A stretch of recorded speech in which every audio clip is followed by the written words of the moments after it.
मुल्क के अंदर जुल्म हुआ है और जो अरशद शरीफ साहब के साथ हुआ, जो इमरान रियाज खान साहब के साथ हुआ, जो हामिद मीर साहब के साथ हुआ और अब हामिद मीर साहब के जो थ्रेट्स हैं और जो और सहाफ़ियों के साथ हुआ, समी इब्राहिम साहब हों और ये मकबूल जान साहब हों, ये सारे सहाफ़ी जो उनके साथ हुए, हमारे साथ तो कुछ भी नहीं हुआ। उसको अगर हम देखें आज एक ही बात करेंगे, वो है अरशद शरीफ साहब के हवाले से बात करेंगे। और एक सवाल, जब से अरशद शरीफ साहब शहीद हुए और उसके बाद जब सुप्रीम कोर्ट में ये मामला आया, तब से हम एक सवाल उठा रहे हैं और उस सवाल का जवाब आज तक नहीं मिल रहा।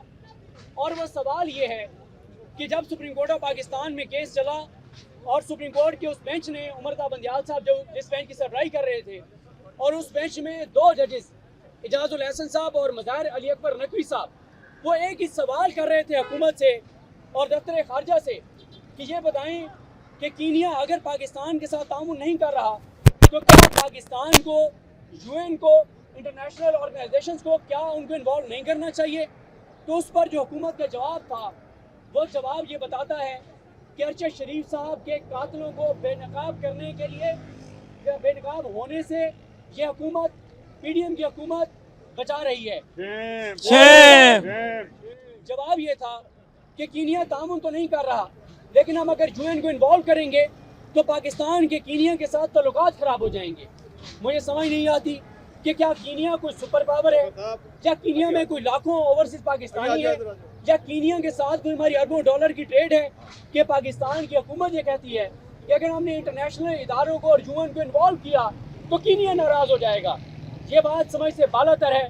इसका मतलब वाज़ेह यही है कि पाकिस्तान की हुकूमत ये चाहती है कि पाकिस्तान और कीनिया मिलकर अरशद शरीफ के कातिलों को बचाएं।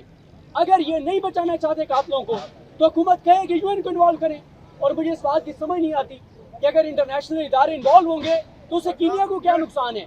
इसका वाज़ेह मतलब ये है कि पाकिस्तान की हुकूमत को भी कातिलों का पता है, कीनिया की हुकूमत को भी कातिलों का पता है, और पाकिस्तान और कीनिया की हुकूमतें मिलकर अरशद शरीफ साहब के कातिलों को बचा रही हैं। मैं एक और बात करना चाहूँगा, हमारे सीनियर सहाफ़ी जो हमारी रहनुमाई करते हैं, बात करते हैं, उन्होंने कहा कि हम आज भी सहाफ़ी ऐसे मौजूद हैं जिनमें जुर्रत है, बहादुरी है, जो डरते नहीं हैं। मैं बसद एहतराम हाथ जोड़ के उनसे इख्तिलाफ़ करूँगा। बिल्कुल आज के दौर में ऐसे सहाफ़ी मौजूद नहीं हैं, सहाफ़ी तंजीमों में ऐसी लीडरशिप मौजूद नहीं है। लीडर्स हमारे साथ खड़े हैं, आवाज़ उठाते हैं बिल्कुल, लेकिन मैं इनसे माजरत के साथ, वो जुर्रत, वो बहादुरी मौजूद नहीं है। अगर वो जुर्रत और बहादुरी मौजूद होती तो अरशद शरीफ के कातिल आज आज़ाद ना होते। आज आप देख लें कि जो इमरान रियाज के साथ हुआ, बाकी सहाफ़ी के साथ हुआ, इससे पहले एक और ग्रुप के साथ हुआ, एक और सोच रखने वालों के साथ हुआ, अब एक और सोच रखने वालों के साथ हुआ, और अब दोनों की रियलाइजेशन भी हो गई है कि कम से कम एक नुक्ते पे हमें मुतहद होना होगा, और वो है कि जब किसी सहाफ़ी के खिलाफ गैर आईनी, गैर कानूनी कार्रवाई की जाएगी, जब उसको अगवा किया जाएगा, जबरी तौर पर गुमशुदा किया जाएगा, तो यहाँ पर हम एक हो जाएंगे। आज भी मैं सहाफ़ी तंजीमों से कहता हूँ, आज भी लीडर से कहता हूँ कि आपके सामने दो इम्तिहान हैं, एक अरशद शरीफ साहब का मामला और दूसरा जो दोबारा हामिद मीर साहब को थ्रेट्स हैं, ये मामला है। तो मैं ये कहूँगा कि आज भी अगर आप चाहते हैं कि ये कार्रवाइयाँ रुकें, तो आज भी आपके पास मौका है कि इस पार्लियामेंट के सामने, इस सुप्रीम कोर्ट के सामने कैंप लगाएं, बैठें। मुश्ताक साहब मौजूद हैं, जुर्रत, बहादुरी, ज़बरदस्त इन्होंने आवाज़ उठाई, मिसाल कायम की। फ़लस्तीन का मामला हो, पाकिस्तान के अंदरूनी मामला का मामला हो, इंसानी हकूक़ की पामाली का मामला हो, अब वक्त आ गया है कि सहाफ़ी तंजीमें आगे बढ़ें। मुश्ताक साहब जैसे लोग, बहुत से मुल्क के अंदर जुर्रत और बहादुरी वाले रखने वाले लोग हमारे साथ होंगे। अगर आप चाहते हैं तो आज दो चीज़ों पर खड़े हो जाइए। पहला ये कि अरशद शरीफ साहब के कातिलों की गिरफ्तारी, उसके लिए हामिद मीर साहब गए हाई कोर्ट, उसमें सहाफ़ी तंजीमें आए, सब उनके साथ खड़े हामिद मीर साहब के साथ।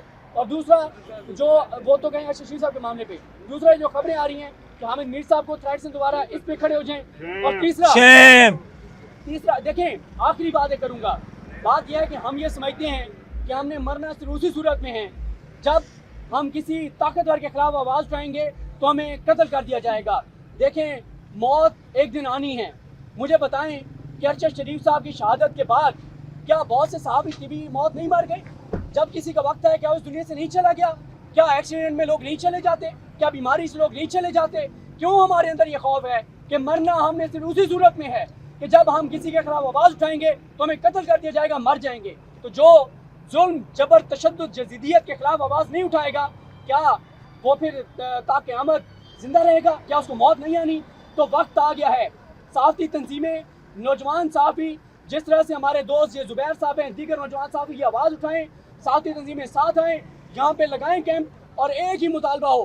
पहला मुतालबा कि अरशद शरीफ साहब के जो कातिल हैं उनकी गिरफ्तारी, दूसरा मुतालबा कि हामिद मीर साहब, इमरान रियाज खान साहब, समी इब्राहिम साहब, जितने असद तूर साहब, जितने सहाफ़ी हैं उनको धमकियाँ देने वाले जो नामालूम अफराद हैं उनको गिरफ्तार किया जाए, उनके खिलाफ कार्रवाई की जाए और सहाफ़ियों की तहफ़्फ़ुज़ के लिए इक़दाम किए जाएँ। मेरे ख्याल है कि वक्त आ गया है।